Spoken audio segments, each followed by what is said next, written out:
Dude, we got so many Mario Power-Ups in so little time. How will we ever debate whether Fire Flower is better than the ultimate Boo Mushroom? Everybody wants to be Boo. I know you do. Dude, I would love Boo. It's already on my top 5. You know that. Yeah, come on now. Hey, it's Nintendbros. Hi. Welcome back, everybody, to another Point 5 episode. And for today's episode, we have our top 5 Mario Power-Ups. We won't get into any shenanigans. We'll go straight into it. Jake, what is your number 5? So I was debating on what makes a power-up. Like, I wasn't sure if a power-up transforms Mario or if it's kind of like a cap. Because there are lots of Mario power-ups. In fact, I watched a video and there are like 48 power-ups throughout the years. Oh, yeah. So if the wing cap in Mario 64 is considered a power-up, I'd like to put that as number 5. If not, Cat Mario from Super Mario 3D World was pretty cool. Gotcha. From Super Mario, Cat Mario. Because, they did emphasize it a lot. They did over-cutesify it, make it seem like way over the top. True. But at its core, Cat Mario, climbing up walls, right?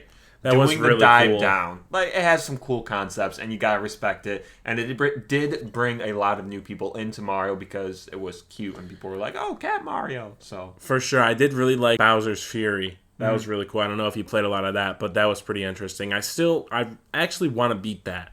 But yeah, that'd be a fun one. Yeah, my number 5, just like in the intro, is going to be the Boo Mushroom. Because I was thinking this was going to be higher. And then I went through a list of them, and I was like, wow, there's actually a lot of cool power-ups. Heck yeah. Sorry, but Boo Mushroom still 5 out of 48, still really good. Very respectable. I mean, I remember the first time I went through Mario Galaxy and I turned into Boo, I was like, ain't no way this is happening. This is crazy. And I just remember because of that. It's great. I mean, you're literally Boo and you go through walls. It's just amazing. I guess it's my turn to talk about Boo Mario because for number 4, Boo Mario is mine. Because I, as well, really, really enjoy Boo Mario. He is very cool. Super Mario Galaxy, I love how he has his hat on and the Boos just like, don't pay attention to you anymore. They're like, oh yeah, you're one of us. It's fine. It's just so innovative, so creative. I just thought the only thing that could make it better is if they made it less like a gimmick and more like a power-up. Like, you played as Boo Mario for like, 1-2 levels? Like one, I think. I don't even know if it was 2 levels. It may have been. Like 2 stars in that one level? Yeah. Potentially. But I love it so much. If they made it as like a regular power-up and you could just become Boo and like, say, the Beehive Galaxy out of random, that would be pretty cool. It'd be a little out of place. Point is, if they put it more places, I feel like it would be much higher on my list. But the fact that it's so like few and far in between, that's why it's only number 4. I totally agree. There was so many missed opportunities with that one because they could have implemented it in so many more levels because, well, I'm pretty sure the audience reception of it was great. Yeah, they loved it. All right, moving on to my number 4. It's going to be the Cloud Flower Power-Up from Super Mario Galaxy 2. Now, I actually haven't played a lot of Galaxy 2, despite the fact that I ramble on about Mario Galaxy 1. Now, I thought this was in Galaxy 1, but I guess it's just Galaxy 2. But I still remember it a little bit because it's like you can do 3 clouds and you're like literally making your own platforms. And even though I haven't used it and played it a ton, I still think it's super cool. And I remember using it before and it was like, wow, that's a fantastic power-up. That's really neat. You could do a lot of things with that. Nintendo could create a lot of levels around that. I hope it comes back. So much potential. Yeah, for real. Because, if you can create 3 clouds, you can get to different platforms. You can get to one platform that's really skinny and then have to do it again. It's like endless potential pretty much. So, super cool. I need to play Galaxy 2 because I want to see how this is used fully. And I want to play Galaxy 2 today. Do you actually have Galaxy 2 or do I have Galaxy 2? I forget. You have Galaxy 2 and 1. I do? Yeah. Oh my gosh, I don't even know what's in my game collection anymore. That's crazy. I thought you had the other one that I didn't. No, yeah, you picked up Galaxy, I guess. Oh, word. So, what's your number 3? Number 3 for your boy this is pulling a lot from nostalgia. The rest of this is definitely just completely nostalgia-based, but it's fine. So the Tanuki Suit in Super Mario Bros. 3. Super Mario Bros. 3 will probably forever and always go down in history as your boy's personal favorite Mario game. I just grew up with it. I played it like 10, 15 times all the way through. And that's being conservative. I probably played it at least like 25 times all the way through. So what's holding this back from being number 1 is the fact that it's few and far in between. The Tanuki Suit is the suit where you transform into a full raccoon, not just the tail. It's the full raccoon, and if you press B down, I believe you turn into that statue. And it makes it makes it so that, you know, enemies can go by you and you don't get hit, or like the Boo can go through you, or the Hammer Bros can throw hammers and you just don't get hit. And it's a really cool idea, really cool idea. They just underutilized it because, well, I'm pretty sure the first time you can even get that power up is in World 5, and I'm pretty sure it only happens like a couple times. So, again, underutilized. Underutilized. I think it did come back in Super Mario 3D Land, like on the 3DS one. I think you could transform into a full raccoon. Don't quote me on it, but I think it has seen a return. Probably has. And I'm very grateful for that. It was very cool. And if it was more prevalent around more of the Mario games, it would probably be higher. But for now, I rest my case at number 3. It's pretty dope. Yeah, I mean, I played through Super Mario Bros. 3 before and beat it, but I really don't remember the Tanuki Suit a lot. Didn't used to play it when I was a kid that much, so yeah, definitely nostalgia. And that's where mine comes in at number 3 with the Propeller Mushroom from New Super Mario Bros. Wii. And, you know, I remember the first time doing this as well. I was like, this is so cool. Like, man, we are flying in the sky with Mario and then directing whether you want to come down fast, come down slow. And it was like, wow, this is just amazing. Or this is just super cool. Right? You could mix it up. You could, like, go down fast a little bit and then be like, whoa, hold up. You could kind of time your fall a little bit, and it's very strategic in that way. Yeah, and again, you could use this to, like, get tricky with levels. Nintendo did it a little bit with, like, The Last World, I think, where you were on that thing that takes you, I don't know what it's called. It's kind of like the roller coaster thing.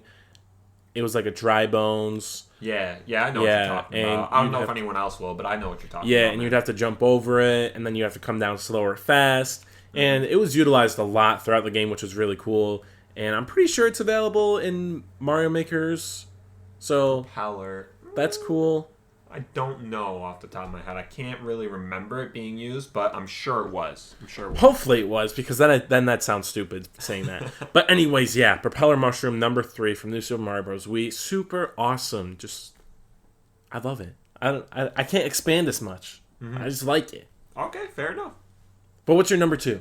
Number 2 from your boy is the Cape Feather from Super Mario World, and this is big nostalgia ties. Super Mario World was the other Mario game that I played a ton growing up. Okay, I played that a lot too. It wasn't on its native console, the Super Nintendo Entertainment System. I played it on the Game Boy Advance when it got remade, and that's really cool. And I played it again on the Nintendo Switch, like expansion pack. Super Mario World is everywhere. You can buy it probably on the Wii Virtual Console. Not anymore. They took that off. You could have. Yeah. And the Cape Feather was when Mario would just run and he'd get his meter all the way up, basically, and then he'd take off. And instead of just like steady being able to fly all the time, you would be launched up and then you would plummet back down. But if you press back on like the D-pad or whatever, you could actually bounce multiple times. So it makes for very strategic ways of like covering the land. So you could like literally cover the whole level if you timed it out right. Or you could try and plan to like go in little areas and get little secrets if you nailed it the right way. I don't know. It's kind of confusing, but it makes sense. And the Cape Feather was really cool also because if you had a cape and you had like this little angled thing in Super Mario World, like against a pipe or whatever, you could actually run and then run directly on the pipe without like going all the way vertical. It's hard to explain, but it's cool. Man, I'll tell you, I barely remember this because I think I was that guy that played Super Mario World for the longest time but couldn't get past like 5 levels, so. Yeah. No, that game was definitely a little bit harder in difficulty. I remember one of my core memories with that game, right? Yeah. Core memories with that Let's game hear it. is I fell asleep. I was on like the final boss, and that night I couldn't beat it, and I went to bed, and I had a dream. Oh, yeah. And that dream gave me a vision of like, this is what you have to do. You have to hit Bowser with the Koopa shell or whatever, throw it up at him, and then the next day, bro, right before school, your boy beat it. Wow, that's crazy. Yeah, it was really, awesome. You really pulled the That's So Raven moment on the ass. That's wild. Yeah, so that's why the Cape Feather will always be one of my favorite power-ups. Very nice. This is kind of like the same thing for me because, you know, you used to play like that Super Mario World on like a Game Boy or whatever it was growing up, and I used to play Super Mario Bros. DS on the DS when I was growing up. This is where our age gap shows a little bit, man. But it's still kind of similar, which leads to my number 2 being the Mega Mushroom. Again, I remember the first time in the game, you get the Mega Mushroom, and you are annihilating everything. It's like a powerful feeling. You're going through, you're running with Mario, you're destroying pipes, blocks, coin blocks, all the Goombas. You're like, these Goombas are pitiful, these Koopas are pitiful, they're terrible, they suck, and you're just annihilating everything. And also, I think you could get this power up in like the online multiplayer. Well, not online, but local. And I remember doing that before, being in like, I think it was one of your hockey tournaments things. And I remember another kid had this game, and I'm pretty sure we played online. And one of us... That's a memory I am not a part of. Yeah, and one of us got destroyed by a Mega Mushroom, and I just remember that. And, I mean, I don't know. It's brought back before, because it said it was in a lot of games, but I just remember it from Super Mario Bros. DS, and yeah. Yeah, Super Nostalgic, Mario Bros. DS gave us the Mega Mushroom and the Mini Mushroom as well. The Mini Mushroom was just awful, I think. Kind of stupid. Yeah, I don't really like the Mini Mushroom either. It's kind of pointless. Yeah. But yeah, anyways, leading into our number ones, what do you have? So, the Mario Power-Up that takes the cake from your boy is, again, from Super Mario Bros. 3 because iconic. It's my favorite game for Mario. Oh, well. Come at me. It's fine. So, the raccoon. You have Tanuki, but then you have the basic raccoon. Right? Sure. Where you get the tail and you can actually just fly if you get enough speed running. And yeah, it's so I remember this. So iconic, so great, and I can't think of a more suiting favorite Mario power-up than that, because not only do you have the flying ability after running, but you can also just twirl your tail, and you can like hurt Goombas that way, hurt the Koopas that way. It's versatile. And Super Mario Bros. 3, I just like it, man. I just like it. That's okay. It's nostalgic, you know? And I think I can speak on my number one nostalgia for everybody with, call me basic, but it's the Fire Flower. Why? Tell me what game that a Fire Flower doesn't help you out. Whenever you get a Fire Flower, you're always using it. You're always going to use it. It's always going to be useful. You get it in literally every single game. Mario Galaxy, it helps you with stuff outside of just killing enemies. And all the Super Mario Bros. DS, Wii, it helps you just to kill enemies and get through. Sometimes melt the ice. What other games are there that you get Fire Mario? Pretty much like every single one, right? I don't think an entry's been missed where there was no Fire Mario. Yeah, I mean, it's just iconic. Okay. It's Fire Flower in Mario. Mario Fire Flower. That's like the most common Mario plush that's out there besides regular Mario is the Fire Flower Mario. And now I'm just seeing how many Fire Flower Marios I can say in this one bit. So, yeah.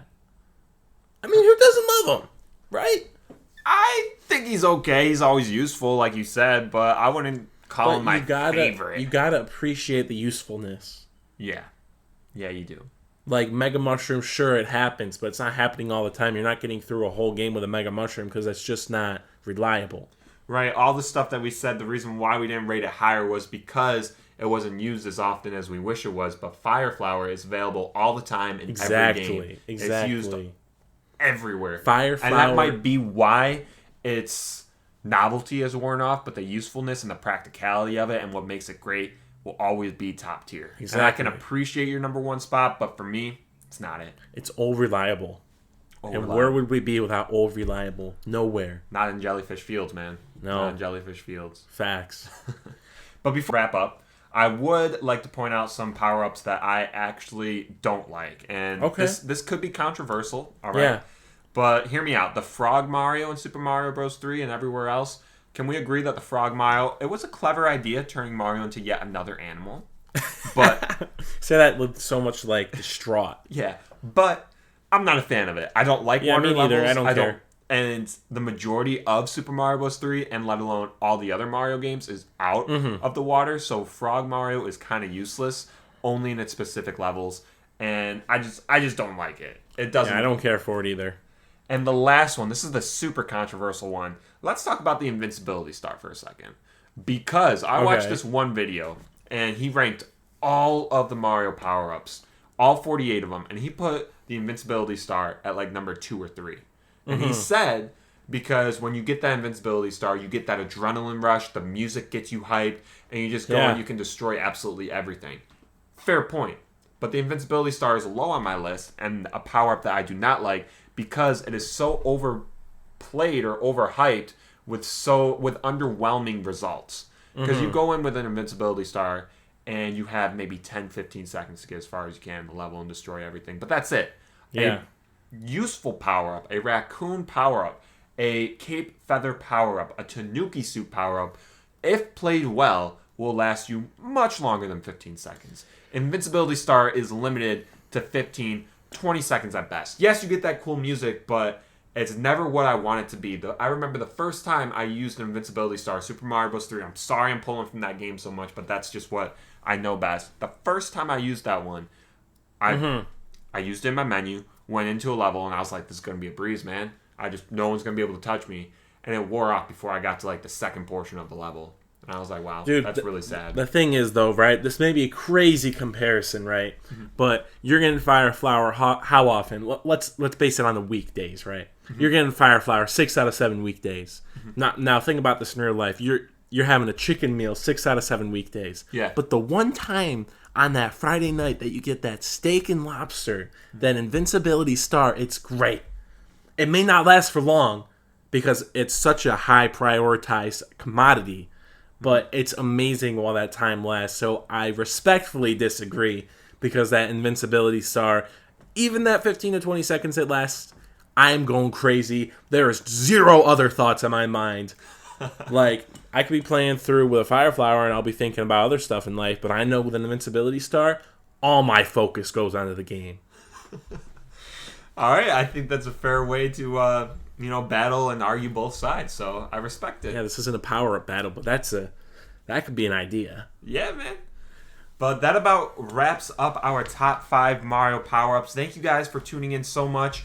If you've made it this far, make sure to message us Power Up on any of our socials, and we will give you a shout-out in the next episode coming up. Thank you guys so much for celebrating Dungeon Day. If you did with us, that was last weekend, and it was a lot of fun. Mm-hmm. And I guess I'll just shout out the socials. So we got Nintembros93 on the Instagram, Nintembros6 on Twitter, and Nintembros93 on the TikTok. It's all correct. Very good job. Yeah, Homie Low is over at Onaship. Mm-hmm. You can check him out there. And your boy is at Onaboat97 on the YouTube, doing streams every so often, and just holding it down right there. But that wraps it up, guys. Thank you so much for tuning in. I will see you in the next episode with the Homie Low. Bye.